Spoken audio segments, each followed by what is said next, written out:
Hello and welcome into In the Huddle with Jon Ritchie. I'm Sam Stafford. John, as always, let's get right into it. We have a well-rested, undefeated Eagles team coming into this battle of the state. But before we get into that, the NFL trade deadline is this upcoming Tuesday. But we already made moves, and we got defensive end Robert Quinn from Chicago. What's your thoughts on that trade?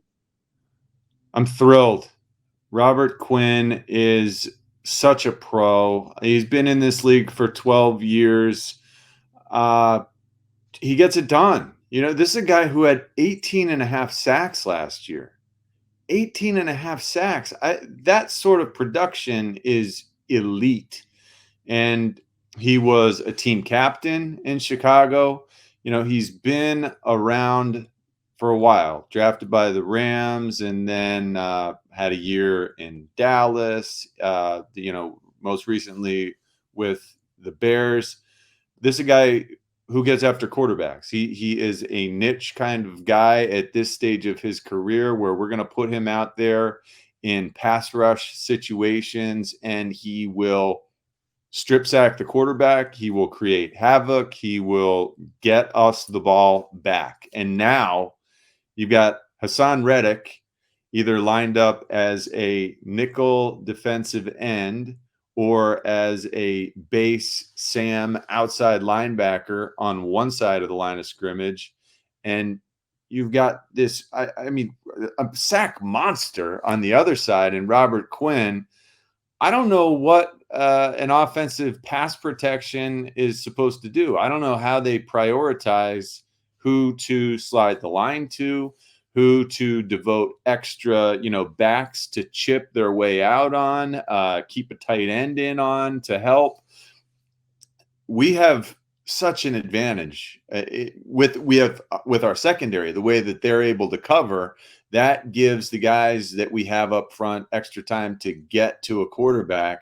Now we've got a guy who's really good at getting to quarterbacks, and that means we have two really good guys. And hopefully with Brandon Graham, hopefully he can get healthier with his hamstring. With Josh Sweat, I'm hoping that he starts to play at the level of expectation. He's right on the verge of being a guy who, strikes fear in the hearts of offenses. This could be really productive, and we have not been as productive as I think we'd all hope, because we don't blitz a ton.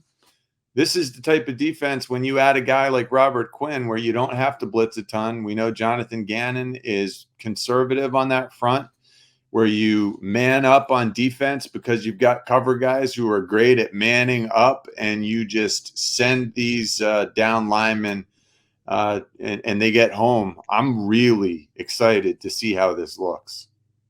Yeah, it's like the rich get richer. So it's Yeah. perfect. Yeah. Before the deadline on Tuesday, it's always said that Howie's always on his phone. Do you think he makes any more moves?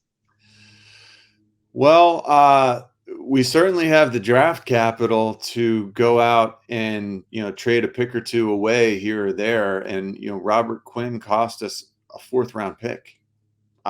Which is the craziest part of that deal. Yeah, that's wonderful. We know that the Eagles were in on Christian McCaffrey, or that's what we are told, that they were inquiring about him. Makes me wonder if Howie feels like we need to add a running back. We are a heavy run team when we so choose. And right now you've got Miles Sanders, who gets injured. Let's be frank here. He hasn't yet this year, but I don't know if the coaching staff and the front office feels like they can make him a bell cow back.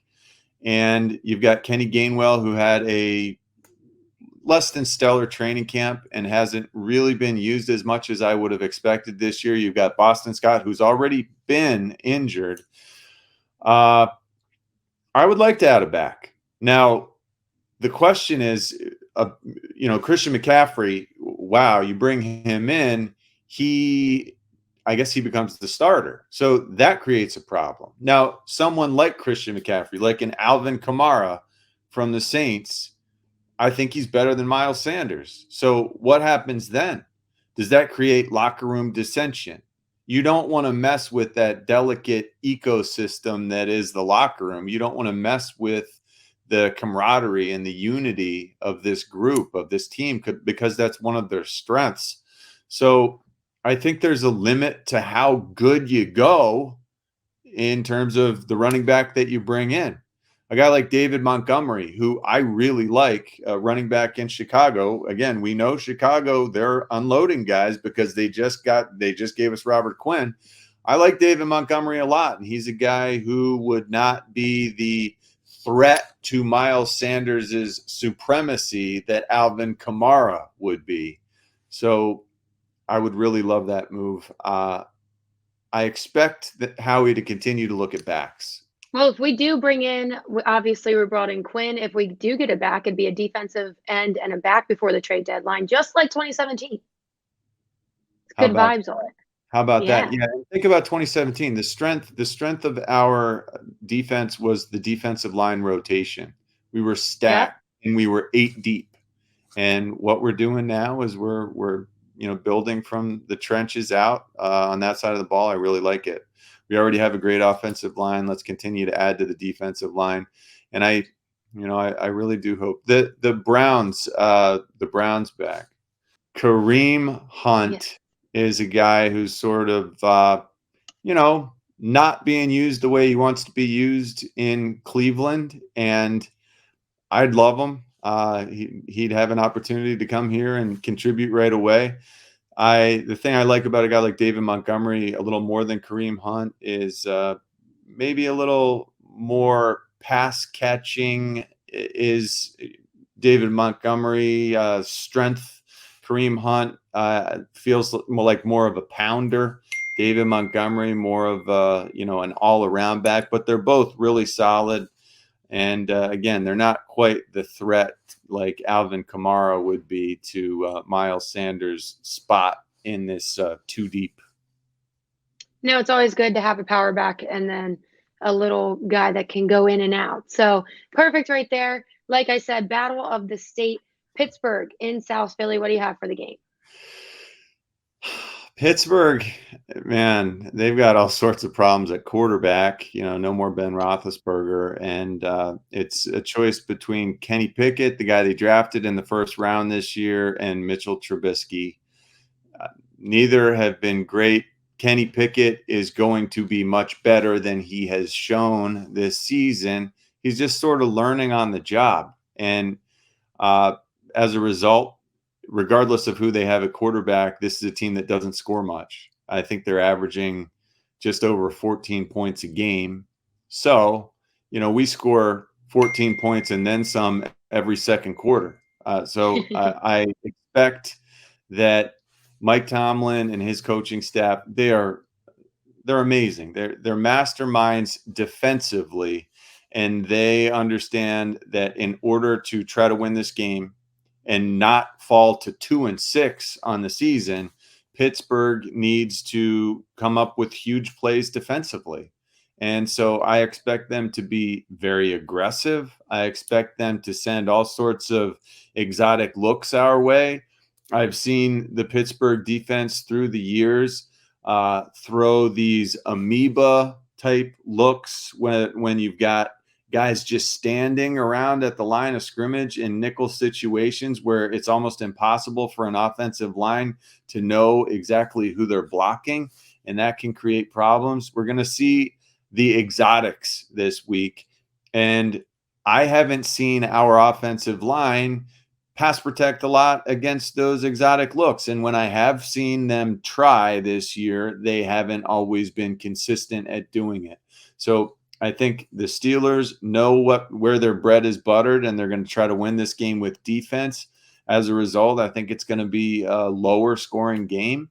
They're going to try to take the ball away from us, and we're great at taking the ball away from the other team. I think we're plus 12 in the turnover margin this year, which is crazy, like on top of the league by 8 or something. It's going to be a lower scoring game, but I have so much faith that we are the better team. Wow, I like that. Always a learning moment. I went extreme blowout, but I like your point of view on Extreme it. What's blowout. your That'd be Sure, Yeah, I'll I was take going that. 30-6, John. Like blow out. That that would be great. I just don't expect that. I do not expect that against a defense that's this good. It'll probably be more like, I don't know, 22-12, which is still kind of a Oh, I like blowout. it. Yeah, Yeah, and hopefully too, they have a good lead going into the fourth. They take out their starters, they get a rest before the short week going into Houston. But that would be before we nice. wrap this up, Thursday night football this week is the Ravens at the Bucks. What do you have for that game? Just amazing.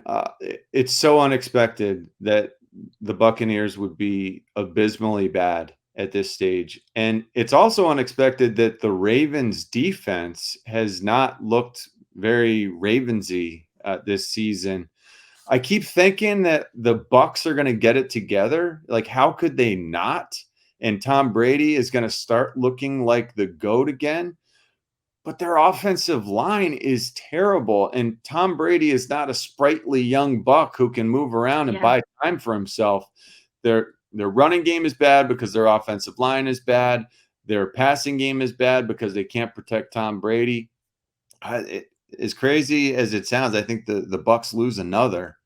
Uh, but the Ravens have not been as good defending the pass this year as you would expect. So Tom Brady might actually start to look a little more right, but I don't think it'll be enough. I think the Ravens win.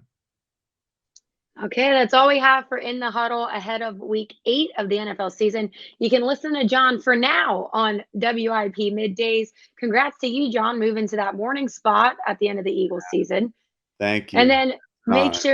make sure you check out Bet Parks, all the social media platforms. Of course, go download the app. We'll huddle again next week.